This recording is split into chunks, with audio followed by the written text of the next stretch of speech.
આજે આપણે economics subject ઉપર ચર્ચા કરવા માટે અહીંયા મળ્યા છીએ. તો સૌપ્રથમ તો વાત કરી લઈએ કે હવે ડીવાયએસઓની એક્ઝામ આપણી એકદમ નજીકના સમયમાં છે. 16 ઓક્ટોબરની આપણી એક્ઝામ છે. ઓકે, ખૂબ જ ઓછો સમયગાળો છે.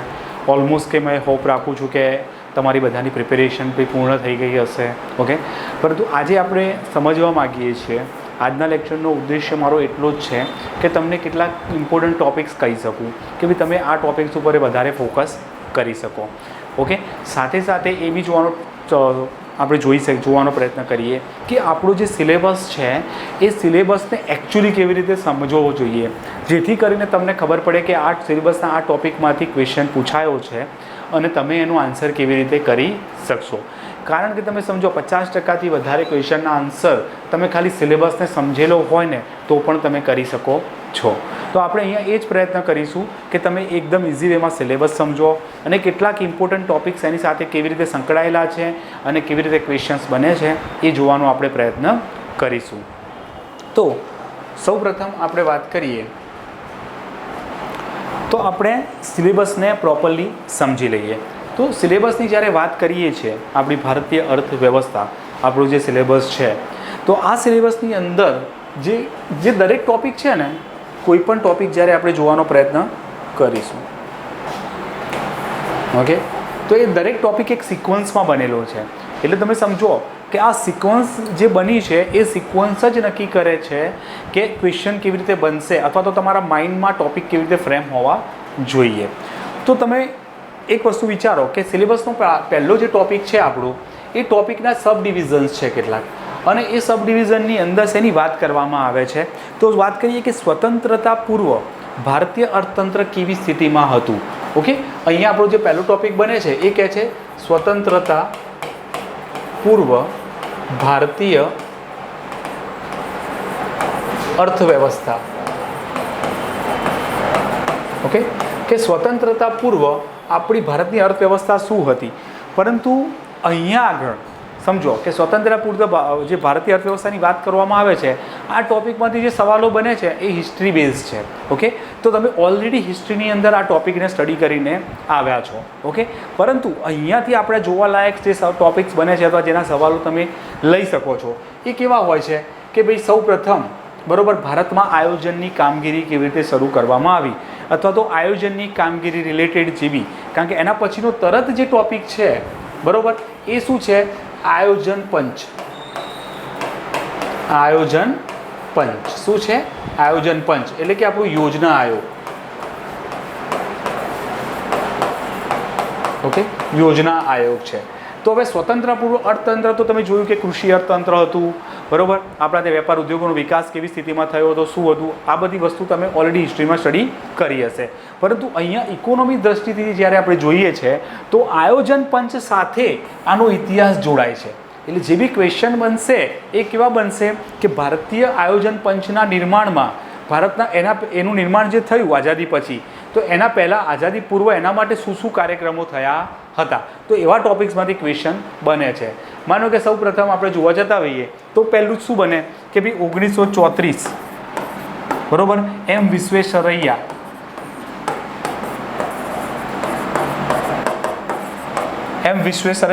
દ્વારા શું કરવામાં આવે છે, પ્લાન્ડ ઇકોનોમી ઓફ ઇન્ડિયા નામનું પુસ્તક લખવામાં આવે છે. પ્લાન્ડ ઇકોનોમી ઓફ ઇન્ડિયા આવું એ પુસ્તક લખે છે. ઓકે, તો અહીંયા આ એક MCQ બની જાય છે સિક્વન્સમાં ગોઠવવા માટે કે ભાઈ સિક્વન્સ પૂછાય કે ભાઈ અપ ડાઉન સિક્વન્સ આપેલી હોય તો આપણે જોઈએ ઘણી બધી વસ્તુઓ આગળ છે આના અંદર. 1938માં તમે જાઓ છો. ઓકે, આ જ વર્ષે ફિક્કી દ્વારા આપણે જોઈએ કે આની આપણે વાત કરતા હોઈએ તો સાથે જોઈ લઈએ કે 1934માં બી ફિક્કી દ્વારા FICCI, okay, federation of Indian chamber of commerce and industry, જેનું આખું નામ છે. ઓકે, આની સ્થાપના થઈ હતી 1927માં, પરંતુ એ પણ યોજના આયોગનો ખ્યાલ આપે છે ક્યારે, 1934માં. તો આવી સિક્વન્સ બી પૂછાઈ શકે છે કે ફિક્કીની સ્થાપના ક્યારે થઈ હતી, પ્લાન્ડ ઇકોનોમી ઓફ ઇન્ડિયા ક્યારે, પુસ્તક કોના દ્વારા કઈ સાલમાં લખવામાં આવ્યું હતું. તો આવા તમને જોડકા જોડોમાં ક્વેશ્ચન બની શકે છે. 1938માં તમે જતા હોય જ્યારે આયોજન પંચના અંદર, તો ત્યાં આગળ શેની ચર્ચા કરવામાં આવે છે કે આપણા ધારો કે ગુજરાત સાથે સંકળાયેલી વાત છે તો ક્વેશ્ચન બનવાની શક્યતા પણ વધી જાય છે. કે ભાઈ કોંગ્રેસનું સુરતમાં અધિવેશન ભરાય છે, ક્યાં આગળ? સુરતના હરિપુરાની અંદર, અહીંયા 1938માં સુરતના હરિપુરા, જેના અધ્યક્ષ હોય છે સુભાષચંદ્ર બોઝ. કોણ હોય છે? સુભાષચંદ્ર બોઝ. તો સુભાષચંદ્ર બોઝ એના શું હોય છે? અધ્યક્ષ હોય છે. અને આ વખતે એ શું કરે છે? એક રાષ્ટ્રીય આયોજન પંચ, મતલબ આયોજન સમિતિ, ઓકે, નું નિર્માણની વાત કરે છે કે ભાઈ આપણે એક આયોજન સમિતિ બનાવવી જોઈએ આયોજન માટે. ઓકે, તો અહીંયા આગળ એક રાષ્ટ્રીય આયોજન સમિતિ બનાવવાની વાત કરે છે. અને જેના અધ્યક્ષ, હરિપુરાના અધ્યક્ષ જે કોંગ્રેસ અધિવેશન હતું એ સુભાષચંદ્ર બોઝ હતા. પરંતુ અહીંયા આગળ શેની વાત કરે છે કે ભાઈ એક સમિતિ બનાવવી જોઈએ આયોજન માટે. તો એના અધ્યક્ષ એ વખતે કોને બનાવવામાં આવે છે? જવાહરલાલ નહેરુને. તો જવાહરલાલ નહેરુ તેના અધ્યક્ષ બને છે રાષ્ટ્રીય આયોજન સમિતિના. તો હવે આ જે રાષ્ટ્રીય આયોજન સમિતિ બની એના અધ્યક્ષ જવાહરલાલ નહેરુ હતા. એના બીજા સભ્યો પણ હોય. તો એના સભ્યોની અંદર વાત કરીએ, JMD ટાટા છે, ઓકે, M વિશ્વેશ્વરૈયા છે, ઘનશ્યામદાસ બિરલા છે, આ બધા એના સભ્યો હોય છે. તો અહીંયા પણ ક્વેશ્ચન બની શકે છે. તો મતલબ હિસ્ટોરિકલ બેકગ્રાઉન્ડની અંદર વાત કરવામાં આવે તો આયોજન પંચનું જ હિસ્ટોરિકલ બેકગ્રાઉન્ડ પૂછાય છે. તો તમારે એ બધી સિક્વન્સ યાદ રાખવાની છે. પછી તમે વાત કરો છો સીધા 1938 પછી તમે જતા રહો છો 1944ની અંદર. ઓકે, તો 1944ની અંદર કંઈક સિક્વન્સ બની હશે તો તમારે એને રાખવાની છે. ઓકે, એ જ રીતે 1944 પછી 1945ની અંદર MN રોય દ્વારા ભલામણ આપવામાં આવે છે, એને યાદ રાખવાની છે તમારે. એના પછી 1950ની અંદર સર્વોદય પ્લાન, 1950ની અંદર સર્વોદય પ્લાન આવે છે, એની સિક્વન્સ તમારે યાદ રાખવાની છે. 1945ની અંદર ગાંધી પ્લાન આપવામાં આવ્યો હોય છે, એની તમારે યાદ રાખવાની હોય છે. સાથે સાથે આ બોમ્બેના 8 ઉદ્યોગપતિઓ ભેગા મળી અને બોમ્બે પ્લાન રજૂ કરે છે 1944માં. તો આ વસ્તુ જોવાની છે. એ જ વખતે વાઇસરોય જે છે, ઓકે, એ શું કરે છે? એક યોજના નિર્માણ માટેની ઓફિસ ડેવલપ કરે છે, જેના અરદેશર દલાલ જેના અધ્યક્ષ બને છે. ઓકે, તો ઘણી બધી સિક્વન્સ આ રીતે બનતી હોય છે જે તમારે યાદ રાખવાની છે.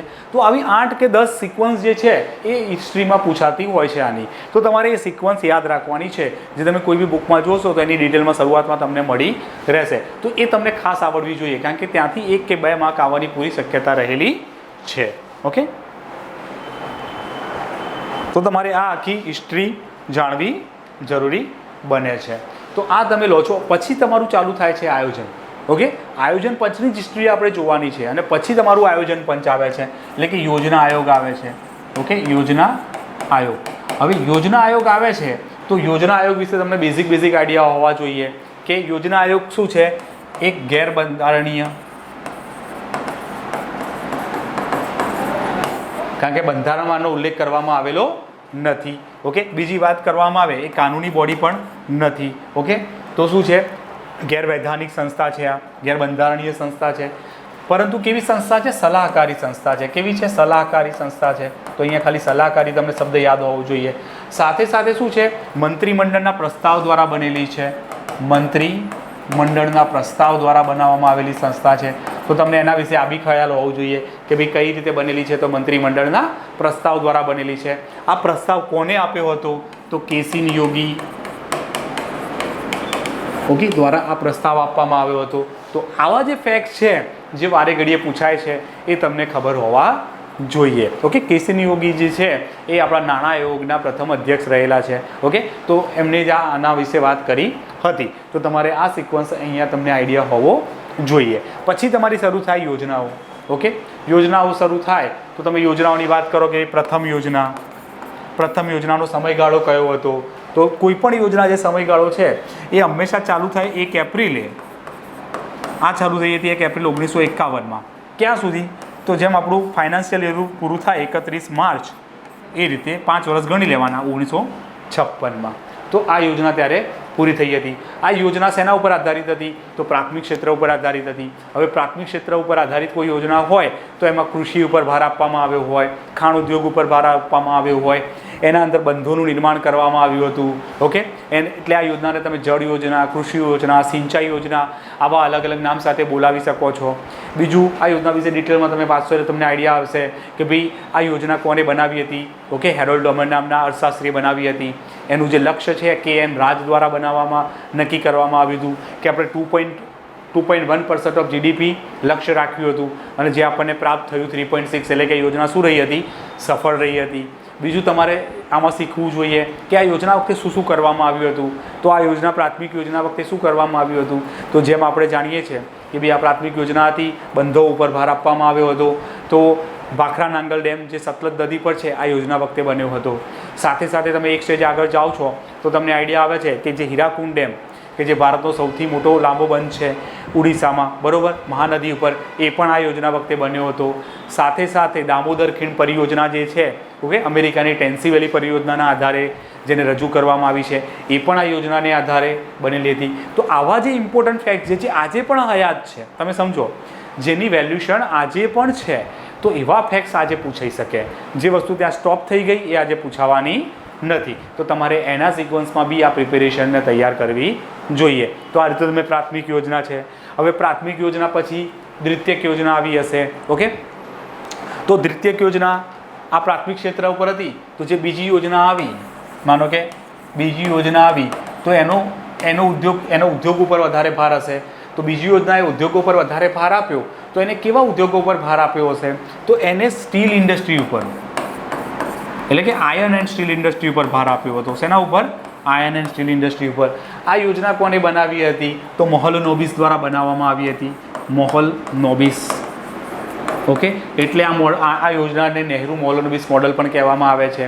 અસંતુલિત મોડલ પણ કહેવામાં આવે છે. ટ્રિકલ ડાઉન યોજના પણ આને કહેવામાં આવે છે. ટોપ ડાઉન યોજના પણ આને કહેવામાં આવે છે, ઓકે. કેમ? કારણ કે આમાં એવું કહેવામાં આવ્યું કે ઉદ્યોગો સ્થાપો, ઉદ્યોગોમાં લોકોને રોજીરોટી આપશે, લોકો વધારે પૈસા કમાતા થશે, લોકો પાસે પૈસા આવશે તો લોકો ખરીદી વધારે કરશે તો બેંકોમાં વધારે પૈસા, મતલબ માર્કેટમાં વધારે પૈસો ફરતો થશે, ઓકે. બેંકોમાં લોકો બચત વધારે કરશે, બેંકોમાં બચત થશે તો ફરીથી નવા ઉદ્યોગો સ્થપાશે. તો આ જ સર્કલ બનશે, એનાથી ઇકોનોમી સ્ટેબલ થઈ શકશે. તો ઉપરથી નીચે સુધીની વાત કરવામાં આવી હતી. અત્યારે હાલમાં જે કન્સેપ્ટ ચાલે છે એ બોટમ ટુ અપ છે, કે નીચેના લોકોનું ઉત્થાન કરો તો ઓટોમેટિક ઉપર જઈ શકાશે. જ્યારે એ વખતે ટોપ ડાઉન એટલે કે ટ્રિકલ ડાઉન એપ્રોચની વાત કરવામાં આવી હતી. તો એ યોજના બીજી યોજનામાં વાત કરવામાં આવે છે, ઓકે. મોહલનોબિસ દ્વારા એ યોજના આપવામાં આવેલી છે. આ યોજના વખતે શું મહત્ત્વની વસ્તુઓ બની છે એ ક્વેશ્ચનમાં પૂછાઈ શકે છે. તો એ વખતે કેટલીક ઇમ્પોર્ટન્ટ વસ્તુઓ બની હતી, કે કેટલીક સાલો ઇમ્પોર્ટન્ટ છે. 1957, 1959, 1962, 1964, ઓકે. કેટલીક ઇમ્પોર્ટન્ટ સાલો આવે છે કે જ્યાં શું થયું હતું કે સ્ટીલ ઇન્ડસ્ટ્રીઓ આપણે સ્થાપી હતી. આ બધી સાલોમાં શું કરી હતી? આપણે વિવિધ સ્ટીલ ઇન્ડસ્ટ્રીઓની સ્થાપના કરેલી છે. તો આનો MCQ બનતો હોય છે કે ભાઈ 1957માં આપણે છત્તીસગઢના ભિલાઈમાં USSRની સહાયથી સ્ટીલ ઇન્ડસ્ટ્રીની સ્થાપના કરી હતી, ઓકે. સેમ 1959ની અંદર આપણે શું કર્યું હતું? ઉડીસાના રાઉરકેલામાં વેસ્ટ જર્મનીની સહાયથી આપણે ત્યાં આગળ બનાવી હતી, બરાબર, સ્ટીલ ઇન્ડસ્ટ્રી. તો એની વાત કરવામાં આવે છે. 1962ની અંદર, એટલે કે આ વખતે ત્રીજી યોજના ચાલુ થઈ ગઈ હશે. તો 1962ની અંદર દુર્ગાપુર, એટલે કે ક્યાં આવશે? વેસ્ટ બેંગાલની અંદર. વેસ્ટ બેંગાલના દુર્ગાપુરમાં કોની સહાયથી? તો બ્રિટનની સહાયથી બનાવવામાં આવ્યું હતું. તો આ એક ઇમ્પોર્ટન્ટ પાર્ટ બની જાય છે. અને છેલ્લે ઝારખંડ, ઓકે. ઝારખંડના બોકારોમાં કોની સહાયથી? USSRની સહાયથી સ્થાપવામાં આવી હતી. તો આવા ફેક્ટ્સ તમને ખબર હોવા જે આજે પણ હયાત છે. તમે સમજો, આ બધી વસ્તુ આમ તો યોજના આયોગ જૂની થઈ ગઈ, પરંતુ આજે પણ આ બધી સિક્વન્સ હયાત છે, જે ભારતની ઇકોનોમીમાં શું આપે છે? પોતાનો હિસ્સો આપે છે. તો એના માટે આ ટોપિક આપણા માટે શું બની જાય છે? ઇમ્પોર્ટન્ટ બની જાય છે, ઓકે. હું તમે સમજો કે એક લેક્ચરની અંદર આખું ઇકોનોમિક્સ તમને ભણાવી શકું નહીં, પણ હું ટ્રાય કરું છું કે તમે એ વસ્તુને સમજવાનો પ્રયત્ન કરો કે શું ઇમ્પોર્ટન્ટ છે. આ ઇમ્પોર્ટન્ટ MCQ કેમ બની જાય છે? કારણ કે સ્ટીલ ઇન્ડસ્ટ્રીની ડિમાન્ડ આજે પણ છે, ડેવલપિંગમાં ઇન્ડસ્ટ્રીઓ આજે પણ ડેવલપ થઈ રહી છે. તો આ વસ્તુ અહીંયા ઇમ્પોર્ટન્ટ બની જાય છે. પછી માનો કે ત્રીજી યોજના આવી હશે, ઓકે. ત્રીજી યોજના શું રહી હતી? તો એ ત્રીજી યોજના ક્યારે આવી હતી? તો સમયગાળો તમે જોવા જાઓ તો તમારી પહેલી યોજના ક્યારે પતી હતી? 1960. માનો કે તમે વાત કરો છો કે પ્રથમ યોજના જે આપણી હતી 51માં ચાલુ થઈ, 56માં પૂરી થઈ. બીજી 56માં ચાલુ થાય છે, ઓકે. તો ક્યારે પૂરી થાય છે? ફરીથી 5 વર્ષ 61માં પૂરી થાય છે. તો એના પછી 61થી 66 વચ્ચે યોજના આવશે, ત્રીજી. તો 61 થી 66 વચ્ચે ત્રીજી યોજના આવે છે. આ યોજના 61 થી 66નો સમયગાળો બી તમને યાદ આવે તો તમને યાદ આવી જાય કે આ યોજના નિષ્ફળ રહી હશે. કેમ નિષ્ફળ રહી હતી? તો આ યોજના નિષ્ફળ રહેવા માટે ઘણા બધા કારણો હતા કે એ વખતે 1962માં ચાઇના અને ભારત વચ્ચે યુદ્ધ થયું હતું, જે ભારત હારી ગયું હતું. ભારત પાકિસ્તાન યુદ્ધ થયું હતું, જેમાં ભારત જીતે છે, બરાબર. પરંતુ યુદ્ધ થાય એટલે ઇકોનોમી શું થઈ જાય? ડાઉન થઈ જાય. સાથે સાથે તમને ખબર હશે કે 1964ની અંદર જવાહરલાલ નહેરુનું મૃત્યુ થાય છે અને એ જ રીતે 1966ની અંદર જ આપણા લાલ બહાદુર શાસ્ત્રીજીનું મૃત્યુ થાય છે. તાસ્કંદ, ઉઝબેકિસ્તાનના તાસ્કંદની અંદર એમનું મૃત્યુ થાય છે. તો બે વડાપ્રધાનો આપણે ખોઈએ છીએ આ સમયગાળા દરમિયાન. સાથે સાથે આ જ સમયગાળા દરમિયાન આપણા જોડે શું થાય છે? બે યુદ્ધોમાં આપણે ઇન્વોલ્વ રહીએ છીએ. તો એક સ્થિતિ આખી શું થઈ જાય છે? વેડફાઈ જાય છે આપણી. તો આપણી ઇકોનોમી સ્ટેસ્ટેબલ રહી શકતી નથી. તો આવી સ્થિતિ ત્રીજીમાં થઈ હોય છે. તરત જ શું થાય છે ત્રીજી યોજના પછી? આ સ્થિતિમાંથી આપણે જો બહાર બી નથી એટલે પછી આપણે વિચારીએ છીએ કે હવે 5 વર્ષથી યોજના લઈ જઈએ તો આપણને તકલીફ પડશે. તો બેટર કે આપણે શું કરીએ? નાની નાની યોજનાઓ લાવીએ, એક વર્ષની યોજનાઓ લાવીએ. તો અહીંયા આગળ એક વર્ષ માટે 3 યોજનાઓ આવે છે. તો આ જે સમયગાળો એક વર્ષનો 3 વર્ષનો છે એટલે કે 66 થી 69 વચ્ચેનો. તો આ જે સમયગાળો છે આ સમયગાળાને યોજના અવકાશનું નામ આપવામાં આવે છે. યોજના અવકાશ. હવે જો આ નવો શબ્દ આવ્યો, યોજના અવકાશ, પ્લાન હોલિડે. તો આ ઇમ્પોર્ટન્ટ બની જાય છે કે આ સમયગાળાને શું કહેવામાં આવે છે, કોને આ નામ આપ્યું હતું. તો આનું નામ કે સંસ્થાનમ દ્વારા આપવામાં આવ્યું હતું. તો આ ઇમ્પોર્ટન્ટ સવાલ તમારો અહીંયા બની જતો હોય છે. તો સમજો કે સવાલો આ રીતે તમારા બનતા હોય છે. પછી ચતુર્થી યોજના આવશે, બરાબર. કે હવે 65નો સમયગાળો આવ્યો, 61 થી 66. તો આપણે જાણીએ છીએ કે 1965ની અંદર ભારતની અંદર શું થયું હતું? લીલી ક્રાંતિ થઈ હતી, હરિયાળી ક્રાંતિ. તો તમને યાદ હોવું જોઈએ કે ભાઈ હરિયાળી ક્રાંતિના વિદેશી પિતા કોણ છે? તો નોર્મન બોરલોગ છે. ભારતીય પિતા કોણ છે? MS સ્વામીનાથન છે. હરિયાળી ક્રાંતિ ભારતના કયા વિસ્તારમાં લાવવામાં આવી હતી? તો આપણે જાણીએ છીએ કે ભાઈ પંજાબ, હરિયાણા, ઉત્તરી રાજસ્થાન, પશ્ચિમી ઉત્તર પ્રદેશ જેવા વિસ્તારોમાં લાવવામાં આવી હતી. કેમ ત્યાં લાવવામાં આવી હશે? કારણ કે ત્યાં લોકો પાસે વધારે ખરીદ શક્તિ હતી, વધારે પૈસા હતા, જમીનો મોટા એકરમાં ફેલાયેલી હતી, સમૃદ્ધ ખેડૂતો હતા. તો નવું ઇન્વેસ્ટમેન્ટ એ લોકો કરી શકે એવી હાલતમાં હતા. ઓકે, આ સ્થિતિ આપણે લાવ્યા હતા. કેમ હરિયાળી ક્રાંતિ લાવવી પડી હશે? કારણ કે આપણે ફૂડ ઓપોર્ચ્યુનિટી, આપણા જે ફૂડ સિક્યુરિટી હતી એ સ્ટેબલ નહોતી રહી. કારણ કે 1965ના યુદ્ધ વખતે શું થયું હતું? અમેરિકાએ આપણને એ લોકો આપણને સહાય રૂપે જે ઘઉં આપતા હતા, PL 480, ઓકે, પબ્લિક લો 480 નામના ઘઉં આપણને આપતા હતા, એ આપવાની વાત બંધ કરે છે. ભાઈ આ તમે હવે આપશો નહીં, અમે તમને આપીશું નહીં. કેમ નહીં આપીએ? કારણ કે તમે પાકિસ્તાન ઉપર લડી રહ્યા છો, પાકિસ્તાનમાંથી તમે જીત્યા છો, તો તમે પાકિસ્તાનનો એરિયા છોડીને પાછા ઇન્ડિયામાં આવી જાઓ અથવા યુદ્ધને સમાપ્ત કરી દો, નહીં તો અમે તમને આપીશું નહીં. ત્યારે પ્રથમ વખત આપણને ખબર પડ્યું કે ફૂડ માટે આપણે કોઈ પર રિલાયબલ રહી શકીએ નહીં. તો આપણે અમેરિકા ઉપર ફૂડ માટે ડિપેન્ડ હતા, તો એ આપણે રહી શકાય નહીં. એટલે એ વખતે લાલ બહાદુર શાસ્ત્રી નારો આપે છે, જય જવાન જય કિસાન. અને એ જ નારાને અત્યારે વાજપેયીજી દ્વારા આગળ જય જવાન જય કિસાન અને જય વિજ્ઞાન તરફ આગળ લઈ જવામાં આવે છે. અને આજે જોઈએ ફરીથી તો અત્યારે મોદીજી દ્વારા જય અનુસંધાન એમાં ઉમેરવામાં આવેલું છે. તો હવે એ નારો પણ ઇમ્પોર્ટન્ટ બની જાય છે, કારણ કે મોદીજીએ હમણાં એમના અંદર શું ઉમેર્યું? જય અનુસંધાન. તો આવી રીતે તમને સિક્વન્સ ખબર હોવી જોઈએ આ બધા ટોપિકની. પછી શું થાય? ચોથી યોજના આવે. એ જ રીતે 5મી, 6ઠી, 7મી, 8મી, 9મી, 10મી, 11મી અને 12મી. તો દરેક યોજના વિશે બેઝિક આઈડિયા તમને હોવા જોઈએ. તો તમે એ યોજનાઓને પૂર્ણ કરો છો તો 1 to 2 માર્ક્સ યોજનાઓમાંથી બી તમારા કેપ્ચર થઈ શકે છે. ઓકે, હિસ્ટ્રીમાંથી એકાદ માર્ક, એકાદ 2 માર્ક યોજનાઓમાંથી તમારા નીકળશે. તો 2-3 માર્ક્સ તમારા આ ટોપિક્સમાંથી તમે કવર કરી શકો છો. હવે શું થાય છે? આપણે બધા જેમ જાણીએ છીએ કે 1991માં આપણા દેશમાં સ્થિતિ બદલાય છે.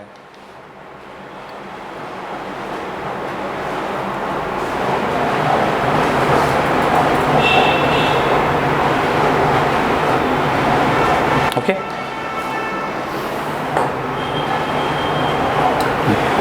1991ની અંદર આપણે જાણીએ છીએ કે ભારતમાં સ્થિતિ બદલાય છે 1991ની અંદર. ત્યારે ભારતની અર્થવ્યવસ્થા શું થાય છે? આજે શ્રીલંકાની જે હાલત છે એવી હાલતમાં પહોંચી જાય છે. તો હવે આપણે ત્યાં સ્ટડીમાં આ પાર્ટ બી નાખેલો હશે, કારણ કે ભારતીય અર્થવ્યવસ્થામાં બહુ મોટો ફેરફાર આ સમયમાં આવ્યો હતો. તો અહીંયા એ વસ્તુ નાખેલી હશે. તો અહીંયા આગળ નાખ્યું હશે ભારતમાં આર્થિક સુધાર નામનો ટોપિક આપ્યો હશે, આર્થિક સુધાર. તો અહીંયા આપણે LPG રિફોર્મ લાવ્યા હતા. ઓકે, હવે LPG રિફોર્મ આવે એટલે અહીંયા આગળ IMF નામની સંસ્થા આવી જાય. International monetary fund. તો ઇન્ટરનેશનલ મોનિટરી ફંડમાં ભારતનો હિસ્સો શું છે, એ કેવી રીતે લોકોને સહાય કરે છે, ઓકે, કેવી રીતે હેલ્પ કરે છે, કારણ કે અત્યારે પાકિસ્તાનના જોડે શ્રીલંકા, પાકિસ્તાન બધા સહાય માગી રહ્યા છે. તો એ અત્યારે કરંટ ન્યૂઝમાં બી છે, તો આપણા માટે પણ આ સમજવું જરૂરી બની જાય છે. તો આર્થિક સુધાર કેવી રીતે આવ્યા, શું આવ્યા, બરાબર, તો એ વસ્તુ પણ તમારે વાંચવું જોઈએ. હવે તમે અત્યારની સ્થિતિ વાત કરવામાં આવે છે, તો આની સાથે આર્થિક નીતિઓ પણ લાગી કરવામાં આવી હશે.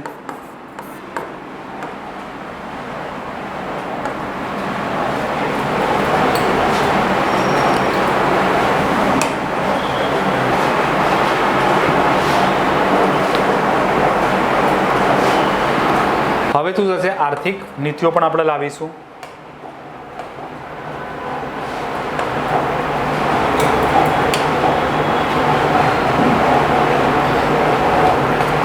આપણે અહીંયા આર્થિક નીતિઓ લાવીશું.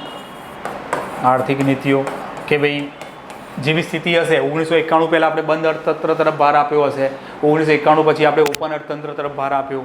તો એ બધી વસ્તુ જે છે તમારે ખાસ ભણવાની છે. 6 ઔદ્યોગિક નીતિઓ છે, તો એ 6માંથી 2 જ ઇમ્પોર્ટન્ટ છે, 1956ની ને 1991ની, બરાબર. વચ્ચે એક 1980માં એક નીતિ આવી હતી કે જેમાં શું કરવામાં આવ્યું હતું, મોરારજી દેસાઈ સરકાર હતી, તો જે એ વખતે જે લાવવામાં આવી હતી 1980 પહેલાંની, ઓકે, તો 1900 પહેલાંની એ નીતિમાં એવું કહેવામાં આવ્યું હતું કે જે કોકા કોલા અને એવી મોટી કંપનીઓ છે ઇન્ડિયામાંથી પાછી મોકલવામાં આવી હતી કે ભાઈ આપણે ગૃહ ઉદ્યોગો પર ધ્યાન આપીશું મોરારજી દેસાઈ સરકારના ટાઈમની અંદર, ઓકે.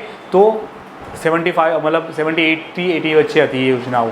તો આવી ઘણી બધી નીતિઓ તમારે ધ્યાનમાં રાખવી જરૂરી છે, જે વારે ઘડીએ ક્વેશ્ચન બને છે, જેના કારણે ભારતીય અર્થતંત્રમાં બહુ મોટા ચેન્જીસ આવ્યા હોય. તો તમે આ વસ્તુ ભણો છો. પછી શું થાય છે, સીધું આપણે આઝાદ થઈ જઈએ, સોરી, એના પછી વાત કરવામાં આવે છે તો આપણી સ્થિતિમાં થોડો ફેરફાર આવે છે. આપણી સ્થિતિમાં ફેરફાર આવે છે અને આ ફેરફાર સાથે હવે જોઈએ કે કઈ વાત આપણી ચાલતી હતી કે ભાઈ આપણે લોકો શું કરી રહ્યા છે કે ભાઈ અર્થવ્યવસ્થાની 6 આર્થિક નીતિઓ આપણે ઇમ્પોર્ટન્ટ બની જાય છે, 12 આપણી શું થઈ જાય છે, યોજનાઓ મહત્વ બની જાય છે. તો આ દરેક વસ્તુ પર તમારે શું કરવાનું છે, ફોકસ કરવાનું છે. તો આ ટોપિક તમારે ક્લિયર કરવાનો છે. સાથે સાથે આપણે વાત કરીએ છીએ કે હવે નવી સરકાર આવે છે 2014માં, ઓકે, અને નવી સરકાર આવે છે એટલે પોતાની નવી નીતિઓ સાથે એન્ટર થશે. તો આ વખતે 2015થી એટલે કે 2000 શું કરીએ છીએ 15થી આપણે શેનો નીતિ આયોગનું ગઠન કરીએ છીએ. તો નીતિ આયોગ હાલની સંસ્થા છે, તો એક ઇમ્પોર્ટન્ટ સંસ્થા તરીકે એનું વર્ચસ્વ જરૂરી છે. તો નીતિ આયોગ તમને આખું ખબર હોવી જોઈએ, નીતિ આયોગની સંરચના તમને ખબર હોવી જોઈએ કે નીતિ આયોગમાં એના અધ્યક્ષ કોણ હોય છે, ઉપાધ્યક્ષ કોણ હોય છે, એના સભ્યો કોણ હોય છે, રાજ્યો એના અંદર કેવી રીતે પાર્ટિસિપેટ કરે છે. તો ઈચ એન્ડ એવરીથિંગ તમને અહીંયાથી ખબર હોવી જોઈએ. તો આ વસ્તુ તમે નીતિ આયોગ વિશે અહીંયાથી સ્ટડી કરો છો. તો આપણો જે પહેલો ટોપિક છે આપણો મતલબ જીપીએસસીના કોર્સ સિલેબસનો, એ આ બધી વસ્તુઓ ઉપર ચર્ચા કરે છે. તો તમે આટલું ક્લિયર કરો છો એટલે તમને 3 માર્ક 4 માર્ક એક્ઝામની અંદર ઇઝીલી મળી જાય છે. કમ્પલસરી દર એક્ઝામમાં 3-4 માર્કના ક્વેશ્ચન અહીંયાથી બને જ છે. તો તમે આટલું બી કવર કરેલું છે તો તમને 3 to 4 માર્ક તમને મળી જશે. બેઝિક નોલેજ તમને હશે તો પણ. હવે વાત કરીએ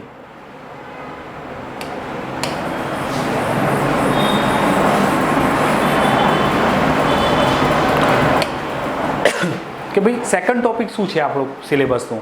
તો આપણે જેમ જાણીએ છીએ કે ભાઈ ભારતમાં કૃષિ એ બહુ જ મહત્ત્વનો ઉદ્યોગ છે, બરાબર, અથવા વ્યવસાય છે. તો કૃષિ આપણો સેકન્ડ ટોપિક બને છે. શું બને છે? કૃષિ. સેકન્ડ ટોપિક આપણો શું બને છે? કૃષિ. હવે કૃષિની વાત આવે તો કૃષિમાં શું શીખવું જોઈએ, એક્ઝામની અંદર કૃષિમાંથી શું પૂછાઈ શકે, ઓકે. તો કૃષિની અંદર પૂછવાલાયક જો ઘણી બધી વસ્તુ છે, બરાબર, પણ અહીંયા જિયોગ્રાફી અને ઇકોનોમિક્સ બંને મિક્સ થાય છે. એટલે કે તમે કૃષિમાં જાણી શકો છો કે ભારતમાં કયા ટાઈપના પાકો થાય છે, ભારતમાં સિંચાઈની કેટલી વ્યવસ્થાઓ છે, કઈ ટાઈપની સિંચાઈ વ્યવસ્થા છે, કયા ટાઈપના પાકો છે, એના માટે આબોહવા કેવી હોય છે, ઓકે. આ દરેક વસ્તુ તમે અહીંયાથી જોઈ શકો છો. સાથે સાથે શું થાય કે તમે જમીન સુધારણા, જમીન સુધાર, બીજ સુધાર, ઓકે, આ બધી વસ્તુ પર પણ તમારે અહીંયા ચર્ચા કરવી જોઈએ. તો આ બધી વસ્તુ બી તમારે સ્ટડી કરવી જોઈએ. હવે તમે એનાથી એક સ્ટેજ આગળ વધો છો અને તમે જુઓ છો કે અત્યારે હાલમાં કૃષિમાં ટેકનોલોજી ઉપર ભારણ આપવામાં આવી રહ્યું છે, ઓકે. તો તમે કૃષિમાં ટેકનોલોજીનો પ્રયોગ, અત્યારે હમણાં ડ્રોન ટેકનોલોજી ઉપર વધારે કામ ચાલી રહ્યું છે. તો તમારા માટે ડ્રોન વિશે જાણવું અહીંયા ઇમ્પોર્ટન્ટ બની જાય છે.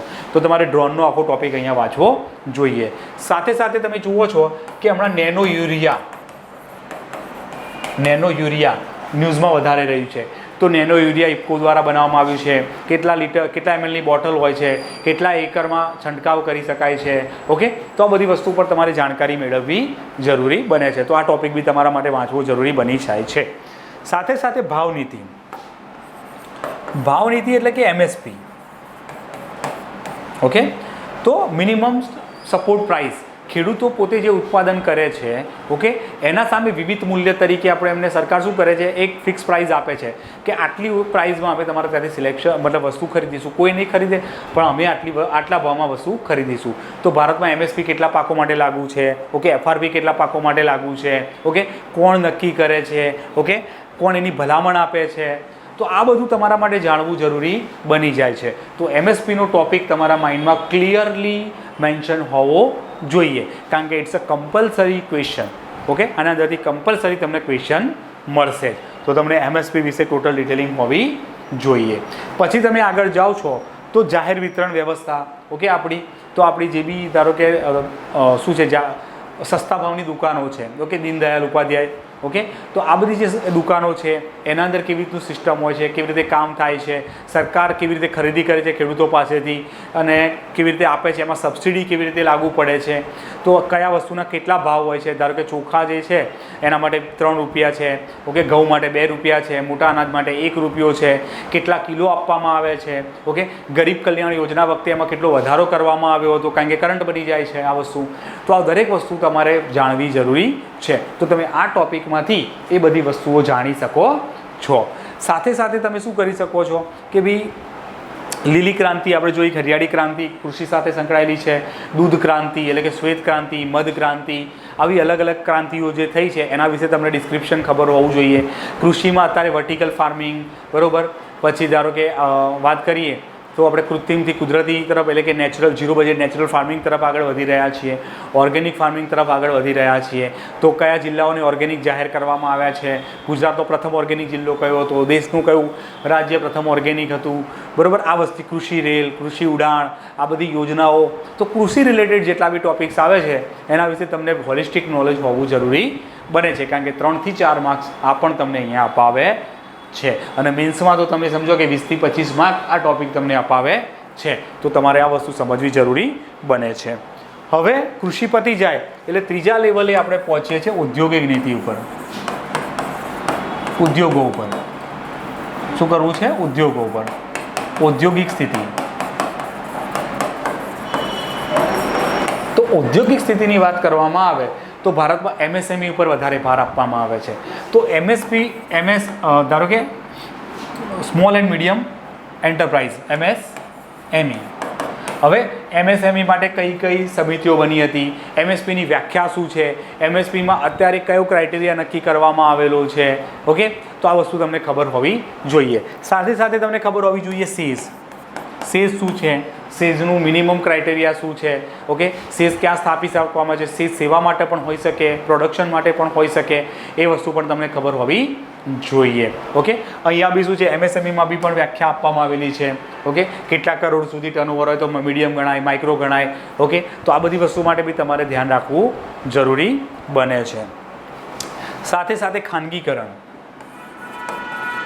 જાહેર ઉદ્યોગોનું ખાનગીકરણ. તો ખાનગીકરણ માટે જે સમિતિઓ બની હોય, તો હવે ખાનગીકરણની વાત આવે છે તો અત્યારે શું થઈ જશે, મોનેટાઇઝેશન પ્રોગ્રામ જે ચાલે છે એની વસ્તુ એના અંદર એક થઈ જશે, લીડ બેંકની વાત કરવામાં આવે છે એ આના અંદર જોઈન થઈ જશે, ઓકે. તો આ બધી વસ્તુ તમારે અહીંયા આગળ એડ કરવાની રહેશે. તો આટલું તમે કરશો એટલે આ ટોપિક તમે સારી રીતે અટેન્ડ કરી શકશો. હવે એની આગળ તમે જુઓ છો કે આ ટોપિક અહીંયા પતે છે, તો હવે આગળના ટોપિક તરીકે તમે શું ટોપિક આવે કે તમે કૃષિમાં ઉત્પાદન બી કરી લીધું, ઉદ્યોગોમાં ઉત્પાદન બી કરી લીધું, પરંતુ આને એક જગ્યાએથી બીજી જગ્યાએ પહોંચાડવા માટે તમારે શું જોઈએ, ઇન્ફ્રાસ્ટ્રક્ચર જોઈએ, ઓકે, ટ્રાન્સપોર્ટેશન જોઈએ. તો આના પછીનો જે ટોપિક હોય એ હંમેશા કયો મળે તમને અહીંયાથી, તો આ જે ટોપિક તમને મળે છે એ શું મળે છે, ઇન્ફ્રાસ્ટ્રક્ચર. શું મળે છે, ઇન્ફ્રાસ્ટ્રક્ચર અથવા તો માળખાગત સુવિધાઓ. માળખાગત સુવિધાઓ. તો હવે માળખાગત સુવિધાઓની જ્યારે આપણે વાત કરીએ છીએ ત્યારે કઈ વાતો આવશે કે રોડ. તો ભારતમાં રોડ કયા કયા છે, તો ક્વોડ્રેનલ હાઈવેઝની વાત કરવામાં આવે, ઓકે.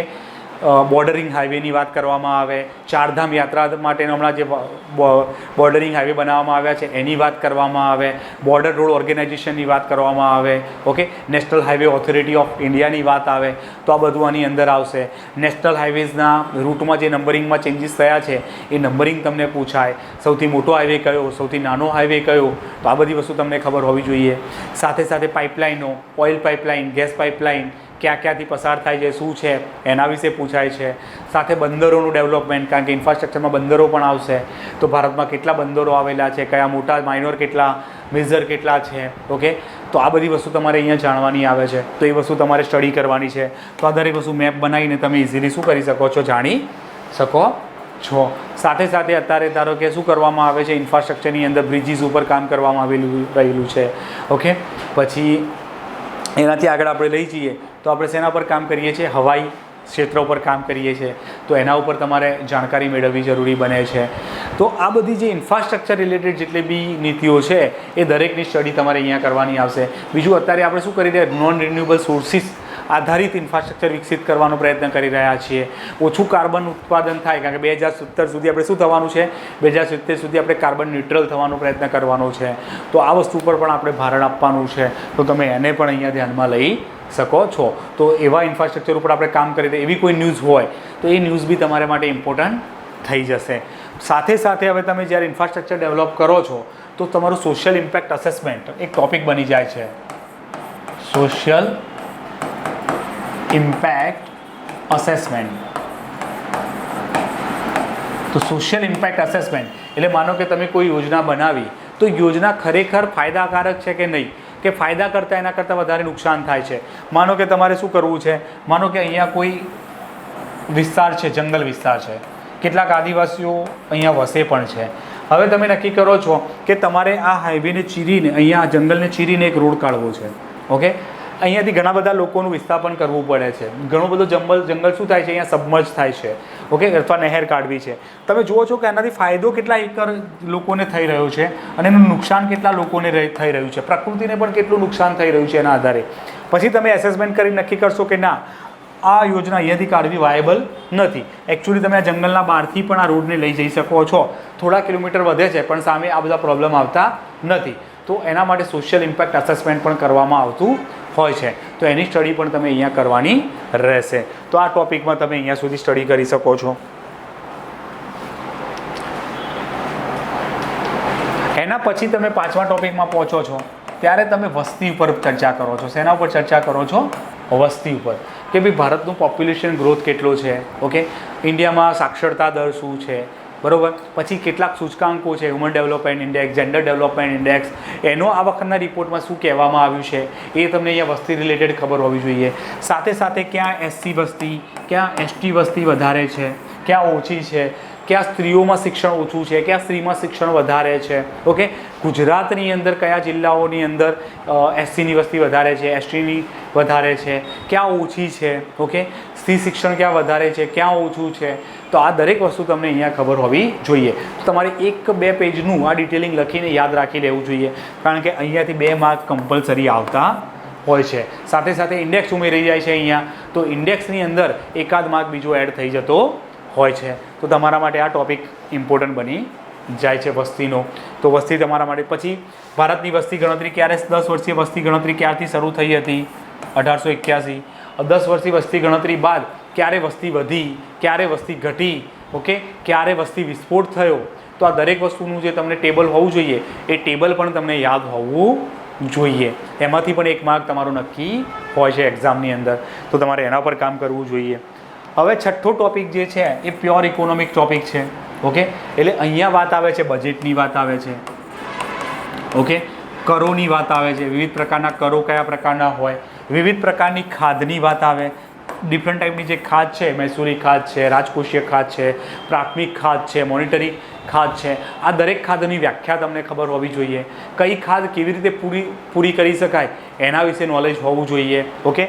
તમને મોનિટરી ઇન્ફ્લેશન એટલે કે ઇન્ફ્લેશન, બજાર ભાવો, વસ્તુઓના બજાર ભાવમાં વધારો ઘટાડો કેવી રીતે થાય છે એ તમને ખબર હોવી જોઈએ. અહીંયા જ આવો છે એટલે તમને બેન્કિંગ વિશે ખબર હોવી જોઈએ. રેપો રેટ વિશે ખબર હોવી જોઈએ, રિવર્સ રેપો રેટ વિશે તમને અહીંયા ખબર હોવી જોઈએ, માર્જિનલ સ્ટેન્ડિંગ ફેસિલિટી વિશે ખબર હોવી જોઈએ, CSR SLR વિશે તમને ખબર હોવું જોઈએ. તો each and every condition banking related છે તમને ખબર હોવી જોઈએ. કઈ રીતની બેન્કો હોય છે, ઓકે, બેન્કો અર્થવ્યવસ્થામાં શું રોલ નિભાવે છે તમને ખબર હોવું જોઈએ. ધારો કે રિજનલ રૂરલ બેંક છે તો એના CSR કેટલો રાખવામાં, મતલબ એનો SLR CSR કેવી રીતે નક્કી થાય છે. અધરવાઇઝ તમે વસ્તુ નક્કી કરો છો કે બેન્કોએ priority sector lending, priority sector lending એટલે કેટલાક વિસ્તારોમાં ફરજિયાત લેન્ડિંગ કરવું પડે છે, તો એ કેટલા ટકા છે, 40% છે એવરેજ.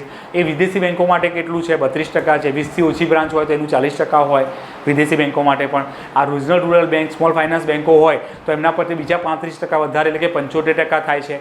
તો આવા જે ફેક્ટ્સ છે એ તમને ખબર હોવા જરૂરી અહીંયા બને છે. બેન્કિંગ સેક્ટરની અંદર પેમેન્ટ બેંકની સ્થાપના કેવી રીતે કરી શકાય છે, કઈ સમિતિની ભલામણથી કરવામાં આવી હતી, સ્મોલ ફાઇનાન્સ બેંક માટે કેટલાનું ભંડોળ જોઈતું હોય છે, ક્યારે એ મોટી બેંકમાં કન્વર્ટ થઈ શકે છે શિડ્યુલ કોમર્શિયલ બેંકની અંદર, એ જ રીતે પેમેન્ટ બેંક ક્યારે સ્મોલ ફાઇનાન્સ બેંકમાં કન્વર્ટ થઈ શકે છે. તો આ દરેક ડેટા તમને ખબર હોવા જરૂરી છે. સાથે સાથે RBI વિશે તમને નોલેજ હોવું જોઈએ કે ભાઈ RBI કયા એક્ટથી બની હતી, 1934ના RBI એક્ટથી બની હતી. એ બેન્કો ઉપર પરિપ્રેક્ષ્ય કઈ 1949ના એક્ટ દ્વારા રાખે છે તમને એ ખબર હોવી જોઈએ. ઓકે, એ નિયમન કેવી રીતે કરે છે તમને આઈડિયા હોવી જોઈએ. RBIના અંદર સભ્યો કેવી રીતે હોય છે, ઓકે, એના અધ્યક્ષ અને સભ્યોની નિમણૂક કેવી રીતે થાય છે તમને ખબર હોવી જોઈએ. ઓકે, તો એના ડાયરેક્ટ ધારો કે ગવર્નર્સ જે ડેપ્યુટી ગવર્નર્સ છે એ કેવી રીતે કામ કરે છે, ક્યાં ક્યાં એના ધારો કે એનું હેડક્વાર્ટર ક્યાં આવેલું છે, એના સબ હેડક્વાર્ટર્સ ક્યાં આવેલા છે, તમને એનું નોલેજ હોવું જોઈએ RBI વિશે. સાથે સાથે RBI મોનિટરી પોલિસી રજૂ કરે છે. તો મોનિટરી પોલિસી શા માટે લાવવામાં આવે છે, ઇન્ફ્લેશન, એનું ટાર્ગેટિંગ ઇન્ફ્લેશન હોય છે એ કેવી રીતે નક્કી થાય છે, તો એ વસ્તુ તમારે અહીંયા જોવાની છે. એ જ રીતે બજેટ જોવામાં આવે તો ફિસ્કલ પોલિસી જોવી પડે. ઓકે, એટલે કે રાજકોષીય નીતિ. તો રાજકોષીય નીતિ આખી તમારી બજેટ સાથે સંકળાયેલી છે. તો બંધારણના વિવિધ આર્ટિકલ કઈ રીતે એની સાથે સંકળાયેલા છે એ વસ્તુ ખબર હોવી જોઈએ. સાથે સાથે તમને અહીંયા ખબર હોવી જોઈએ નાણાં આયોગ, જે કેન્દ્ર રાજ્યના સંબંધો સાથે જોડાયેલી છે. કેન્દ્ર રાજ્ય કે નાણાંની ફાળવણી કેન્દ્ર અને રાજ્ય વચ્ચે નાણાં આયોગ કરે છે. તો તમને ખબર હોવી જોઈએ કે ભાઈ અત્યારે એની ભલામણ એ કેવી સંસ્થા છે, 280માં આપેલી છે બંધારણમાં, એટલે બંધારણીય સંસ્થા છે, બરાબર. પરંતુ એની ભલામણો બાધ્યકારી હોતી નથી, પરંતુ મોટાભાગે માની લેવામાં આવે છે. અત્યારે કયું કાર્યરત છે, તો 15મું કાર્યરત છે. એને શું ભલામણ આપી તમને ખબર હોવી જોઈએ. એની ભલામણ જે છે કે 41% જે કર, કુલ કર જે કેન્દ્ર પ્રાપ્ત કરે છે એમાંથી 41% કર રાજ્યોમાં વહેંચશે, એને વર્ટિકલ ભારણ કહેવાય. એ જ રીતે રાજ્યોથી રાજ્ય વચ્ચે કેવી રીતે વહેંચણી કરવામાં આવે છે એને હોરિઝોન્ટલ વહેંચણી કહેવાય. તો એ વહેંચણી તમે કેવી રીતે કરશો એનો તમને આઈડિયા હોવો જોઈએ. આની વાત તમને આઈડિયા આવવી જોઈએ. જ્યારે તમે બજેટની વાત કરો છો તો બજેટમાં તમે જાઓ છો તો તમને અહીંયા બજેટ કેટલા પ્રકારનું છે, મહેસૂલી બજેટ, ઓકે, અને બીજું મૂડી બજેટ. ઓકે, તો તમે મહેસૂલી અને મૂડી બજેટ વચ્ચેનો તમને ડિફરન્સ ખબર હોવી જોઈએ.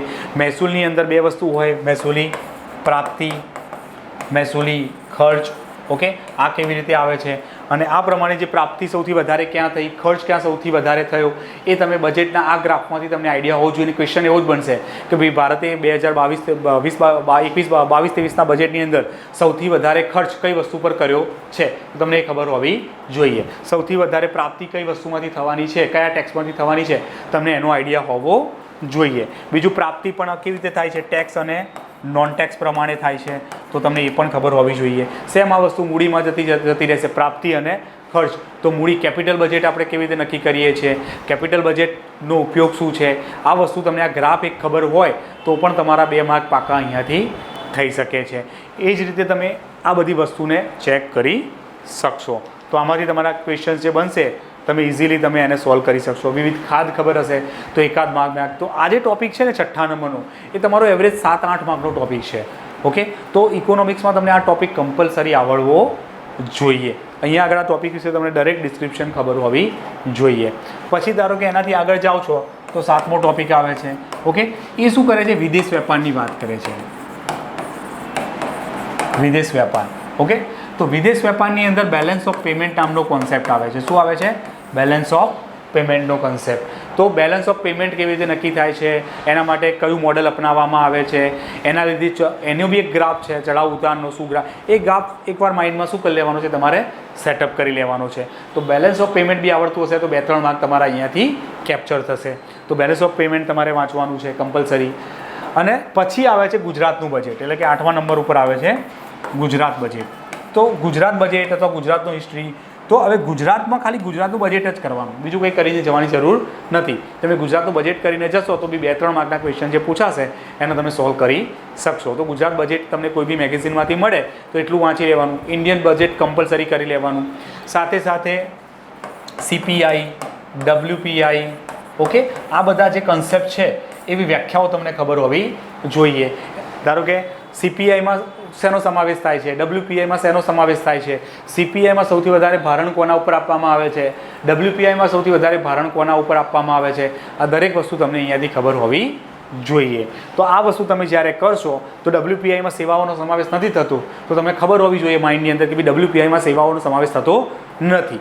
તો જ્યારે ક્વેશ્ચન બનાવશે ત્યારે અહીંયા સેવા લખેલી હશે તો તમે એટલું રોંગ કરો છો તો બી તમે એના આન્સર આપી શકશો. તો બહુ ઓછી વસ્તુ સાથે તમે ઇકોનોમિક્સમાં સારા માર્ક્સ લાવી શકો છો. અને બીજા કોઈ બી સબ્જેક્ટ કરતાં ઓછું વાંચવાનું છે ઇકોનોમિક્સની અંદર. ખાલી સમજ શક્તિ, 2 ગ્રાફ તમે સમજો, એક બેલેન્સ ઓફ પેમેન્ટનો ગ્રાફ, એક બજેટનો ગ્રાફ, ઓકે, આ 2 ગ્રાફ આવડતા હશે તો 10 માર્ક પાકા છે તમારા. ઓકે, યોજનાઓ આવડતી હશે તો બી 2 માર્ક બીજા પાકા છે, તો 12 માર્ક તમારા પાકા છે. તો તમે સમજો 12-15 માર્ક 25 માર્કનું પૂછાશે ઇકોનોમિક્સ તમારા ડીવાયએસઓમાં, એમાંથી 15 માર્ક લાવવા તો અહીંયા રમતની વસ્તુ છે. 2-3 વસ્તુ કરીને તમે લાવી લેશો. બજેટ અને આ 2-3 વસ્તુ કરશો એટલે 15 માર્ક તમારા ઊભા થઈ જશે. બીજું તમને માઇન્ડમાં કન્સેપ્ટ ખબર હોવી જોઈએ કે ભાઈ આખી ઇકોનોમિક્સ જે છે એ કેવી રીતે માંગ અને આપૂર્તિ આધારિત કાર્ય કરે છે. ઓકે, તો તમને ખબર હોવી જોઈએ કે ભાઈ બેન્કિંગ સેક્ટર જ્યારે એન્ટર થાય તો તમને આવા સવાલો પૂછાતા હોય કે ભાઈ રેપો રેટ વધારવાથી શું થાય, રેપો રેટ ઘટાડવાથી શું થાય, CSR ઘટાડવાથી કે વધારવાથી શું થાય, SLR વધારવા કે ઘટાડવાથી શું થાય. ઓકે, તો તમારે યાદ રાખવાનું જ્યારે આમાંથી રેપો રેટ વધે, ઓકે, શું થાય, રેપો રેટ વધારવામાં આવે તો શું થાય, રેપો રેટ વધારે એટલે બેન્કોને પોતાના વ્યાજદર વધારવા પડે, CSR વધારે તો બેન્કોએ પોતાના વ્યાજદર વધારવા પડે, SLR વધારે તો એને વ્યાજદર વધારવા પડે. વ્યાજદર વધારવા પડે એટલે માર્કેટમાં શું થાય કે ઓછો પૈસો જશે, કારણ કે વધારે વ્યાજે લોન મળતી હશે, ઓછા લોકો વ્યાજ લેશે. તો અહીંયા શું થશે, ઇન્ફ્લેશન કંટ્રોલ થશે. માર્કેટમાં ઇન્ફ્લેશન આવી ગયું હોય, બરાબર, તો શું કરવામાં આવે છે, આને વધારવામાં આવે છે આ બધી વસ્તુને. માર્કેટમાં ધારો કે ઇન્ફ્લેશન ના આવ્યું અને મંદી આવી હોય, ઓકે, તો મંદીના સમયમાં શું કરવામાં આવે છે, આ બધી વસ્તુને ઘટાડવામાં આવે છે કે જેથી કરીને લોકો પાસે વધારે પૈસા પહોંચે, અને લોકો પાસે વધારે પૈસા પહોંચશે તો લોકો વધારે ખરીદી કરશે, બજારમાં ધીરે ધીરે પૈસો ફરતો થશે. ઓકે, તો આ બધું, અને આ બધું જ ધ્યાન રાખવા માટે મોનિટરી પોલિસી બનાવવામાં આવે છે. તો આવા કન્સેપ્ટ બી માઇન્ડમાં હશે ને તો તમે ઇઝીલી કામ કરી શકશો ઇકોનોમીની અંદર. માંગ આપૂર્તિ, આ કન્સેપ્ટ બેન્કિંગનો, ઇન્ફ્લેશનનો કન્સેપ્ટ માઇન્ડમાં ક્લિયર હશે, કેટલાક ગ્રાફ્સ તમને ક્લિયર હશે, તો ઇકોનોમીમાં બહુ ઓછું બી વાંચ્યું હશે તો બી 25 માર્કમાંથી 15 માર્ક બી લાવવા ઇઝીલી થઈ જશે. બધું વાંચશો તો સારા માર્ક્સ આવશે, પણ આટલું કરીને બી તમે 15 માર્ક તો આરામથી એચીવ કરી શકશો 25 માર્કમાંથી, જ્યાં તમને ખોટું પડશે નહીં. તો આ 2-3 ટોપિક બી તમે સારા કરી લો છો તો તમારા આટલા માર્ક્સ તો તમે સિક્યોર કરી લેશો એક્ઝામની અંદર. તો આ રીતે તમે હવે વાંચી શકો છો. તમે થોડું ડિટેલમાં વાંચજો આ બધી વસ્તુને મેં જે કીધી એને ડિટેલમાં વાંચો અને મેક્સિમમ માર્ક લાવો. હું ઈચ્છું છું કે 25માંથી 20-22 માર્ક તો તમે ઇકોનોમિક્સમાં કરી જ શકો છો, કારણ કે ઇકોનોમિક્સ બધા કોઈ બી સબ્જેક્ટ કરતાં હું માનું છું ત્યાં સુધી સૌથી ઓછું વાંચવાવાળો અને સૌથી ઇઝી સબ્જેક્ટ છે, કે જેમાં કન્સેપ્ટ બી ક્લિયર થઈ ગયા તો તમારા માર્ક્સ નક્કી હોય છે. તો 25 માર્કનું પૂછાય તો 20-22 માર્ક તમે જો વ્યવસ્થિત વાંચ્યું હોય તો લાવી શકો છો, અને આટલું ઓછું વાંચીને બી તમે 15 માર્ક સુધી પહોંચી શકશો.